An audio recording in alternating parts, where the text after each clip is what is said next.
Hello जी, good evening. कैसे हैं आप सब? आई होप सब अच्छे होंगे। और मैं पूनम एक बार फिर से नए ब्लॉग में आपका स्वागत करती हूँ। और अभी शाम के बज चुके हैं 5:15। और आप लोग सब्सक्राइब करते हो फिर अनसब्सक्राइब करते हो, पता नहीं क्या सिस्टम है। जिसने सब्सक्राइब कर दिया वो अनसब्सक्राइब तो ना करे, ऐसा थोड़ी ना होता है। और आज ना छत पे बहुत सारे बंदर आए हुए थे, तो इसीलिए मैं थोड़ा लेट आई छत पे, क्योंकि बहुत ज़्यादा आ गए थे। थोड़े नहीं थे, कम से कम 10-15 बंदर होंगे। और नीचे जो मेरा जो खुला एरिया है ना, जहाँ अमरूद वगैरह थोड़े बहुत लग रहे हैं, उनका सत्यानाश कर गए पूरे के पूरे। तोड़ तोड़ के पेड़ पौधे, जो वाटर टैंक है उसमें वो खुला रह गया तो उसमें भी कूड़ा वगैरह डाल गए।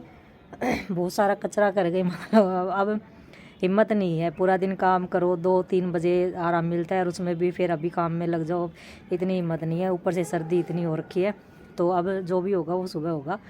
अभी कुछ नहीं करूँगी मैं।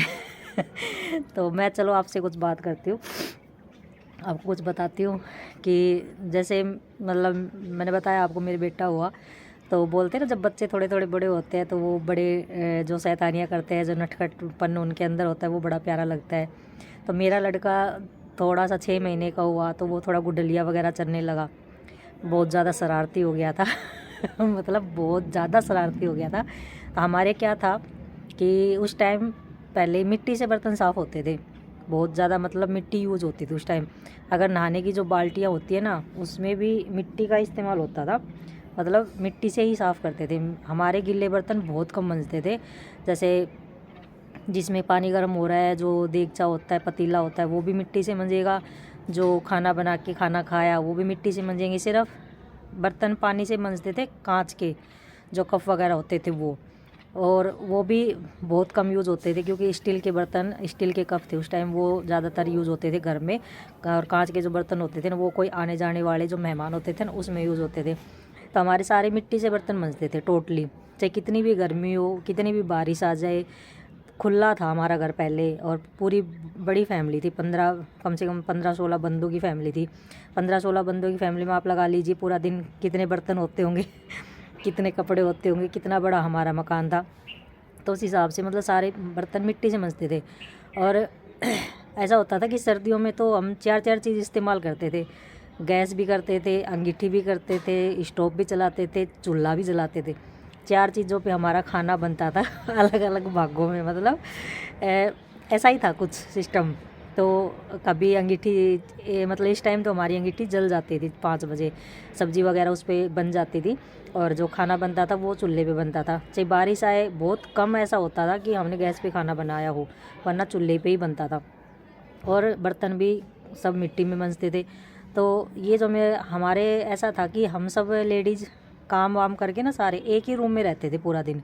ये नहीं था कि अलग अलग रूम में, हम अलग अलग कमरों में बैठे हैं पंखा चला के, टीवी चला के।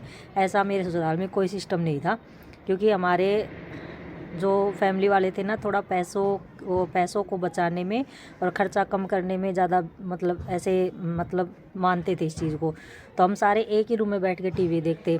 जैसे हमारी पूरी फैमिली, हमारे सारे जेंट्स चले जाते काम पे, तो हमारे जो भी जितनी फैमिली में जितनी लेडी जितने बच्चे थे, हम सब एक रूम में घुस मुस उसी में हो जाते थे सारे। सास बेड पे सो जाती बच्चों को लेके, हम सब नीचे सो जाते।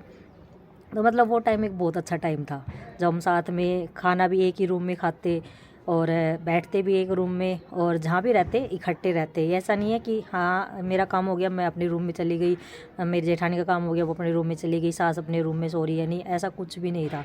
अगर हम रात को भी रूम में जब जाते थे, जब हमारे हस्बैंड मतलब खाना वाना खा के बर्तन वर्तन साफ़ कर लिए सारे टोटली, तो हम रात को रूम में जाते थे। उसके अलावा हम रूम में बस अपना थोड़ा बहुत अगर काम बचा है, झाड़ू पोछा, कपड़े वगैरह रख के आने हैं, या थोड़ा बहुत मेकअप शेकअप करना है, तो रूम में जाते थे, वरना हम रूम में जाते ही नहीं थे।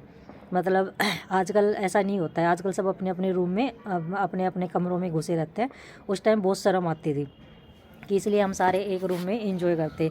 तो मेरा लड़का ऐसा था, जैसे गर्मी पड़ती है, बहुत भयंकर गर्मी पड़ती है, हम सारे एक रूम में सो रहे हैं, और आँख भी लग जाए ऐसे बाय चांस, तो वो क्या करता, उठ के और कहीं भी छुप जाता था। कभी बाथरूम में, कभी जो मिट्टी की परात थी ना उसके अंदर बैठ जाता था, और वो सारी मिट्टी अपने ऊपर डाल लेता। मतलब इतनी डांट खाने को पड़ती थी मेरे हद से ज़्यादा, कि पूरा दिन जब हम काम कर रहे हैं, तो थोड़ा बहुत रेस्ट भी कर ले बंदा। अगर हम रेस्ट कर रहे हैं तो वो हमारे बच्चे नहीं करने देते। वो आके कभी तो बाथरूम में घुस जाता, चप्पल खा गया किसी की, कभी वो जीने में चला गया, दीवारों को बटके भर लिए, कभी वो मिट्टी की परात में जाके बैठ गया। मतलब इतना परेशान करता था वो मेरा बच्चा, मेरा लड़का। वो तो सिर्फ 6 महीने का हुआ था। अगर वो उसको कोई चीज़ चाहिए तो वो रोने लग जाता, वो हाथ से उठा ही नहीं जाए। अब ऐसे बोलता मेरे हाथ से नहीं उठ रही है, तो वो रोने लग जाए।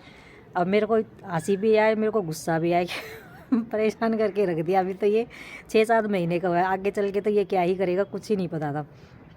तो इसी मतलब बच्चे बोलते हैं माँ बाप बहुत मुश्किल से पालते हैं उनको, लेकिन बड़े होके जब वही बच्चे माँ बाप के साथ ऐसा बिहेव करे ना, तो मतलब बहुत दुख होता है, बहुत ही ज़्यादा दुख होता है इस चीज़ से। तो ये मैं आज आपको मेरे जो लड़के की थी वो बता रही थी कि हमारे जो मिट्टी के बर्तन जब हम मांजते थे ना, वो हमारे मिट्टी के बर्तन मेरे लड़के ने छुड़वा दिए साफ़ करने। वो इतना परेशान करने लग गया कि दिन में 4 बार उसको नहलाए, 5 बार उसको नहलाए, वो जाए और मिट्टी की परात में बैठ जाए। तो इस वजह से ना हमारा एक काम आसान किया मेरे लड़के ने कि वो मिट्टी से बर्तन मंजवाने बंद कर दिए। मिट्टी ही नहीं बची घर में, बाहर फेंकवा दी सारी। तो मेरे को बड़ी हंसी आ रही थी। आज मैंने सोचा चलो आपसे यही बात शेयर करती हूँ, तो इसीलिए आपसे यह बात शेयर की है। अच्छा लगा हो तो मेरे को लाइक सब्सक्राइब जरूर करके बताइएगा चैनल को, और मिलते हैं कल नए ब्लॉग के साथ। तब तक के लिए बाय।